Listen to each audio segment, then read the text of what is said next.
One is stress, another one is strain. That is we are going to study now today. So let's begin with stress.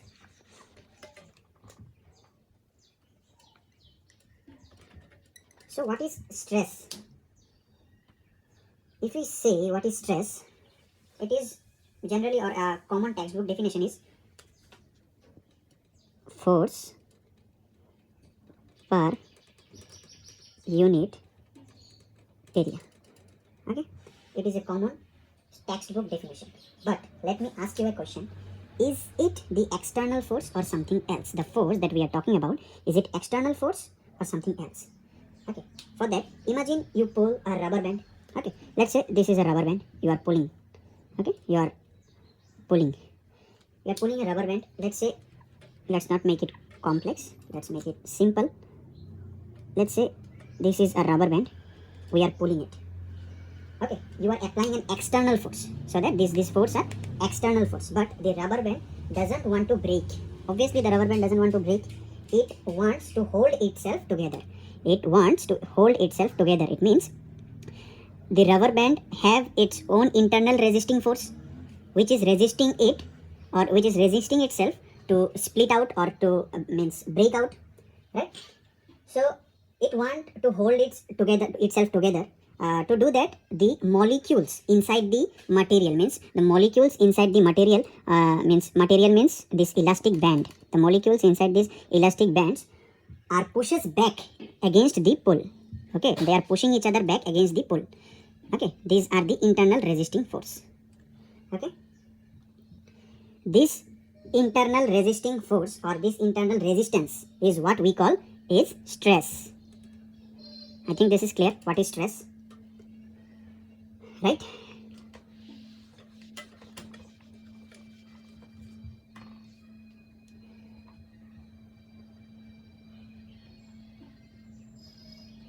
Let's say now, if we take a cross section of any material, let's say it's a square portion.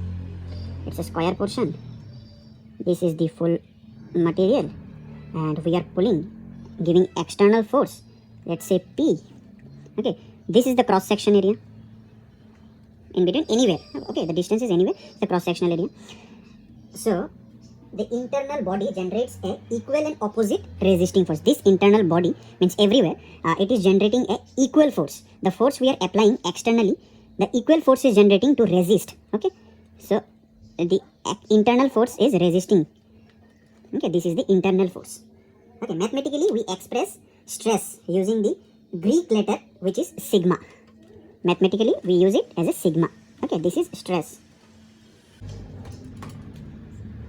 So there are different kind of stresses.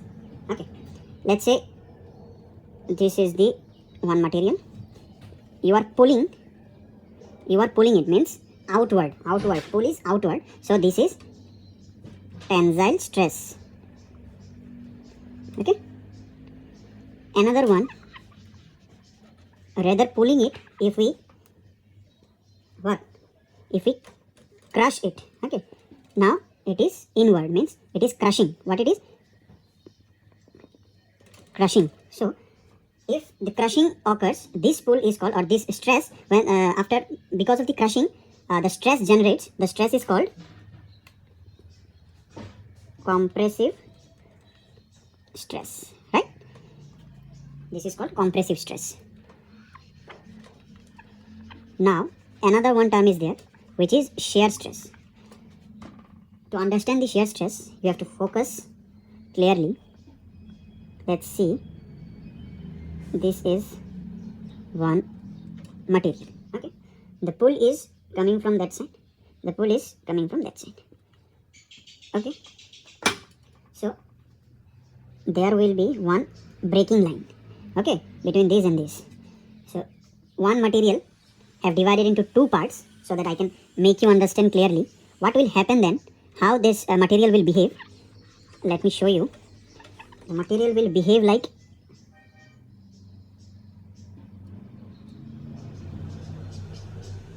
okay, the material will behave like this. So in this part, from this part, it will try to break. Okay, this is called shear stress. The stress generating in this part Means stress generating means what? The internal resisting force is generating.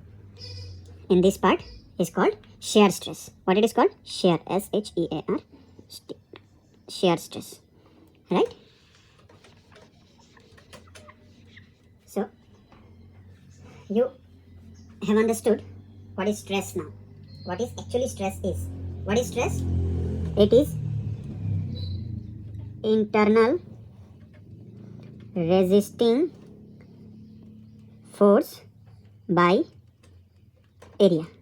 Okay?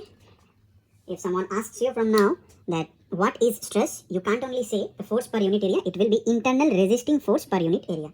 Right? It was very simple, I guess. Okay, let's go now with the strain. Okay, let's start the topic strain. So what is strain? To know what is strain, first let's say, now what happened because of that stress? This is the question, right? What happened because of the stress? The material deforms, obviously material will deform, and that brings us to strain, right? So what is stress? Stress is, if we say the definition, the stress is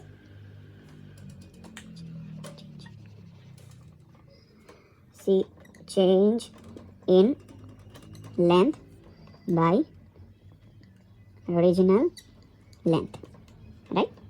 It is very common thing, we know everyone this one. But now what happens because of the stress? The material deforms.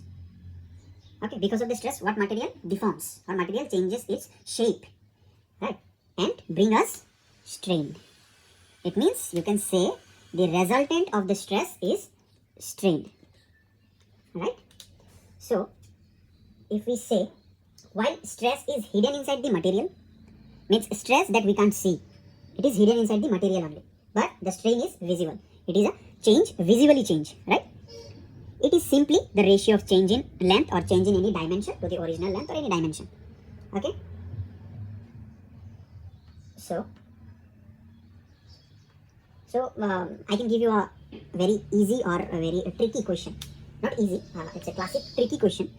That is, what is the unit of strain? Look at the formula. The length divided by length.